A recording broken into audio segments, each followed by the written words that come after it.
അതായത് 15 ടണ്ണിന് റേറ്റ് വരുന്നത് 17,440 രൂപയാണ്. 20 ടണ്ണൊക്കെ ആകുമ്പോഴത്തേക്കും 20,060 രൂപയാകുന്നുണ്ട്. അതിനൊക്കെ ഇങ്ങനെ ഒരു 25 ടണ്ണൊക്കെ വരുമ്പോഴത്തേക്കും 22,690 രൂപയാകുന്നുണ്ട്. എന്താ കുളിച്ച് കുറിയൊക്കെ ഇട്ട് പ്ലസ് GST കൂടെ ചേർത്തിട്ടാണ്. GST കൂടെ ചേർത്തിട്ടാണ് ടോട്ടൽ പ്രൈസ് ആണ്. 50 ടണ്ണൊക്കെ ആകുമ്പോഴത്തേക്കും 38,440 രൂപ. ഇങ്ങനെയൊക്കെയാണ് ഇതിന്റെ ടിക്കറ്റ് ചാർജ് വരുന്നത്. 100 കിലോ 100 കിലോ കുറയ്ക്കും. 100ന് മേളിലോട്ടുള്ളതൊന്നും കുറയ്ക്കില്ല. ഒരു 200 കിലോ ഒക്കെ കൂടി കഴിഞ്ഞാൽ നേരെ അടുത്ത 1 ടണ്ണിന്റെ റേറ്റ് ആണ് എടുക്കുന്നത്. അപ്പൊ അതിനെ കുറിച്ച് അമ്പു സാർ വിശദീകരിക്കുന്നതായിരിക്കും. അല്ല, അതൊരു ശരിയായിട്ടുള്ള പരിപാടിയല്ലല്ലോ.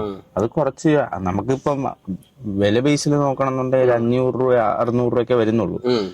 എന്നാലും നമ്മള് അത്രയും കിലോ കൊണ്ടൊന്നുമില്ലല്ലോ.